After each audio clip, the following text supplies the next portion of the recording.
राधे राधे दोस्तों, हम सभी जा रहे हैं माता रानी के दर्शन के लिए। जी हाँ, हम जा रहे हैं माँ वैष्णो देवी दर्शन के लिए। फाइनली माता ने बुला लिया और जब तक उनकी इच्छा नहीं होती है तब तक हम प्लानिंग करके भी माता के दर्शन के लिए नहीं जा पाते हैं। ट्रेन यहाँ पर हमारी आ गई थी और अब हम पहुँच चुके हैं जम्मू। जम्मू पहुँचने के बाद से हमने की कैब।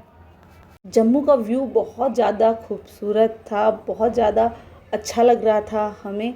हालांकि हमने इतनी लंबी जर्नी की थी, हम बहुत ज़्यादा थक गए थे, उसके बाद भी हमारे चेहरे पे वो एक्साइटमेंट थी माता रानी के पास जाने की। जैसे जैसे कटरा नज़दीक आ रहा था ना, हम बहुत ज़्यादा एक्साइटेड हो गए थे कि जल्दी से जल्दी बस हम माता। फाइनली हम पहुंच चुके हैं कटरा और मैं आप लोगों को माता का दरबार दिखाती हूँ। देखो वो रहा माता का दरबार। वहाँ हमें चढ़ाई करके जाना है दर्शन करने के लिए। उससे पहले हमें बनवाना पड़ेगा यात्री कार्ड, क्योंकि उसके बिना एंट्री आपको नहीं मिलेगी। इसको आप बनवा लीजिएगा, बाहर काउंटर पे बन जाता है और इसे हमने गले में अपने पहन लिया था। चलो मैं आप लोगों को व्यू दिखा देती हूँ, कितना खूबसूरत लग रहा है ना। और देखो वहाँ आप लोगों को मैं दिखाती हूँ, वहाँ जाना है हमें दर्शन करने के लिए। इतना एक्साइटेड थे हम। फिर हमने कुछ खा पी लिया, क्योंकि 17-18 घंटे हो गए थे, हमने कुछ नहीं खाया था। ट्रेन में ट्रैवल करते समय कुछ खाने का मन नहीं करता है, तो इसलिए हमने यहाँ पर खाना खाया और अब हम स्टार्ट करेंगे अपनी यात्रा।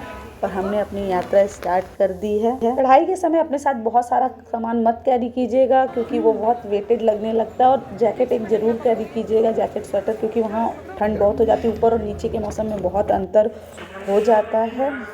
यहाँ पर हम सभी नहा धो के दर्शन करने के लिए तैयार हो गए और भीड़ में आप लोगों को दिखा दूँ कितनी ज़्यादा भीड़ है। देख लो कितनी ज़्यादा यहाँ पर भीड़ है। और दर्शन की क्लिप आपको नहीं मिलेगी क्योंकि फ़ोन जमा हो जाता है। और अब हम रोपवे से भैरव बाबा दर्शन के लिए जा रहे हैं और वो है माता रानी का दरबार। आपको दिख रहा होगा। माता रानी के दरबार में आके इतना सुकून, इतनी शांति मिलती है ना, लगता है लाइफ की सारी प्रॉब्लम हम भूल चुके हैं। और अभी हम रोपवे से ऊपर जा रहे हैं। हमने सोचा था कि पैदल यात्रा करेंगे, बट मेरे साथ कुछ लोग थे जो नहीं यात्रा कर सकते थे।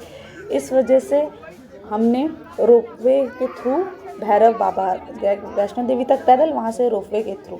यहाँ देखो कितनी भीड़ है। यहाँ पर बहुत सारे लोगों को एक टाइम में ले जाते हैं। किराया भी कम लगता है, 50 रुपये एक साइड से लगता है, दो आने जाने का 100 रुपीज़ लगता है। तो यहाँ पर देखो क्लियरली माता का दरबार दिख रहा है। हम पहुँच चुके हैं भैरव बाबा। वहाँ हमने दर्शन किए और दर्शन करने के बाद यहाँ पर धूप निकल गई थी, थोड़ी सी राहत मिली। रात में बहुत ज़्यादा ठंड थी ट्रैवल करते टाइम, तो स्वेटर ज़रूर ले जाना। मौसम बहुत तेज़ी से बदलता है। अभी मैं आप लोगों को मौसम बदलना दिखाऊंगी।